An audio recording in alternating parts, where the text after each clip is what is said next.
2024 में लोकसभा का चुनाव होने वाला है, लेकिन उससे पहले बिहार की जितनी भी राजनीतिक पार्टियां हैं वो अभी से चुनाव की तैयारी में जुट गई हैं। जातीय समीकरण का भी ख्याल रख रही है। नमस्कार, आप बिहार इन शॉर्ट्स देख रहे हैं।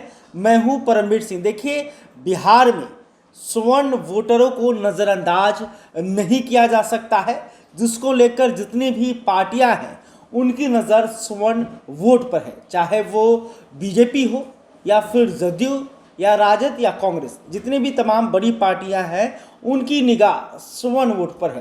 कल दो बड़ी खबरें सामने आई। पहली खबर कि जदयू ने एक बार फिर से ललन सिंह को राष्ट्रीय अध्यक्ष बनाया है, यानी कि ललन सिंह पर नीतीश कुमार का भरोसा है। ललन सिंह भूमिहार जाति से आते हैं, तो ऐसे में जदयू स्वर्ण वोट को अपने पाले में करने के लिए अपनी सबसे बड़ी सीट यानी कि राष्ट्रीय अध्यक्ष के पद पर जो है वो भूमिहार को दे रखी है, यानी कि एक भूमिहार को राष्ट्रीय अध्यक्ष बनाया गया है। तो कहीं ना कहीं जातीय समीकरण का ख्याल रखते हुए जदयू ने यह फैसला लिया। इससे पहले प्रदेश अध्यक्ष जो थे वो वशिष्ठ नारायण सिंह थे, वो भी राजपूत समाज से आते थे, लेकिन उनका स्वास्थ्य ठीक नहीं था, जिसके वजह से अभी उमेश कुशवाहा को प्रदेश अध्यक्ष बनाया गया है। दोबारा भी उमेश कुशवाहा ही प्रदेश अध्यक्ष बने हैं।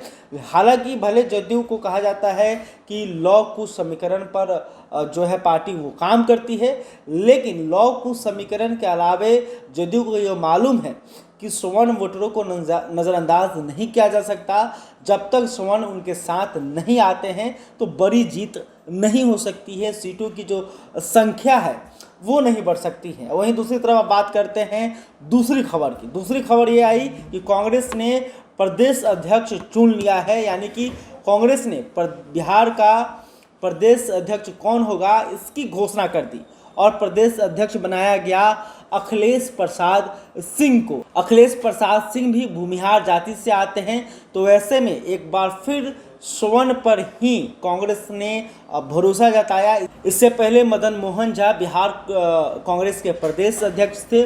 मदन मोहन झा भी ब्राह्मण जाति से आते थे। तो ऐसे में कहीं ना कहीं देखा जाए तो कांग्रेस का जो पूरा फोकस है वो स्वर्ण वोट पर है। अगर देखिएगा कि बिहार में विधायक दल के नेता भी जो हैं वो भूमिहार जाति से हैं। अजीत शर्मा कांग्रेस विधायक दल के नेता हैं। तो जितने भी कांग्रेस के मुख्य पद हैं उस पर स्वर्ण मौजूद हैं। स्वर्ण जाति के जो लोग हैं, जो नेता हैं वो मौजूद है। तो कांग्रेस का जो पूरा फोकस है कहीं ना कहीं यह है कि बीजेपी के कोर वोट में सेंधमारी की जाए, बीजेपी के जो वोटर हैं उन्हें अपने पाला में किया जाए, जिसको लेकर लगातार कांग्रेस काम कर रही है। इसके बाद अगर बात करते हैं राजद की, राजद जो पिछड़ों की राजनीति करके, लालू प्रसाद यादव ने पिछड़ों की राजनीति करके इस पार्टी का नींव रखा, इस पार्टी को इतना आगे ले आए, लेकिन अब उनके बेटे तेजस्वी यादव जो हैं A to Z की बात कर रहे हैं। यानी कि तेजस्वी यादव ये समझ गए हैं कि स्वर्णों को नज़रअंदाज नहीं किया जा सकता।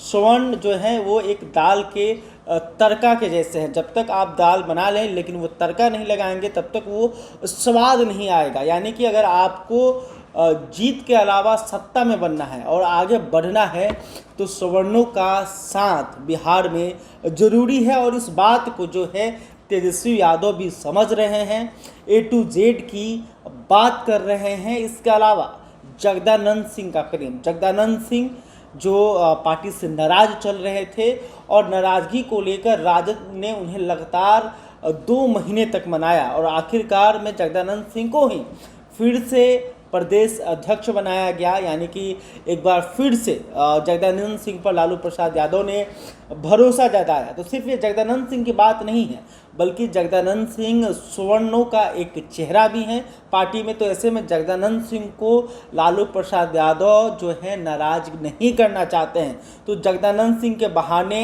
स्वर्ण वोटरों में राजद भी सेंधमारी करने की कोशिश कर रहा है। इसके अलावा जो है अनंत सिंह की पत्नी को मोकामा से राजद ने अपना उम्मीदवार बनाया। तो अनंत सिंह को लेकर भी राजद पार्टी जो है लगातार यह बताती है कि वो भूमिहार जाति से हैं और उन्हें राजद ने भरोसा जताया है और राजद जो है A to Z की अब बात करती है। दूसरी तरफ अगर बीजेपी की बात करें तो बीजेपी यह जानती है कि सवर्ण जो वोटर हैं वही उनके कोर वोटर हैं। भले ही अन्य जो जातियां हैं वो कहीं और जा सकती हैं, लेकिन जो सवर्ण हैं वो जो है बिहार में बीजेपी को वोट करते आए हैं। तो ऐसे में बीजेपी ने बिहार विधानसभा में नेता प्रतिपक्ष जो है विजय कुमार सिन्हा को बनाया। विजय कुमार सिन्हा जो है वो भूमिहार जाति से आते हैं, तो समझिए ये भी एक बड़ा पद है। तो तमाम जितने भी राजनीतिक पार्टियां बिहार में काम कर रही हैं उनके किसी न किसी बड़े पद पर जो है सवर्ण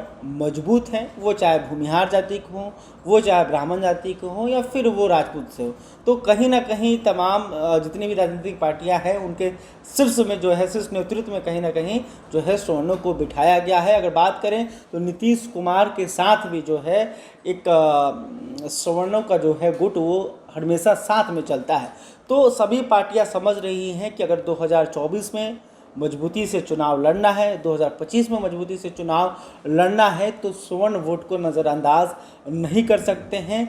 सिर्फ अपने फॉर्मूले पर, यानी कि MY समीकरण हो राजद के लिए, या फिर बीजेपी का सिर्फ सवर्ण वोट हो, या फिर जदयू का लौकुश समीकरण है, सिर्फ इसके सहारे कोई चुनाव नहीं जीत सकता। ये सब पार्टी समझ रही है कि उन्हें कहीं ना कहीं तमाम जितनी भी जातियाँ हैं उन्हें उनका वोट उन्हें चाहिए। बहरहाल अभी तक आपने हमारे चैनल को सब्सक्राइब नहीं किया तो तुरंत कर लें। इस खबर को लेकर आप क्या सोचते हैं?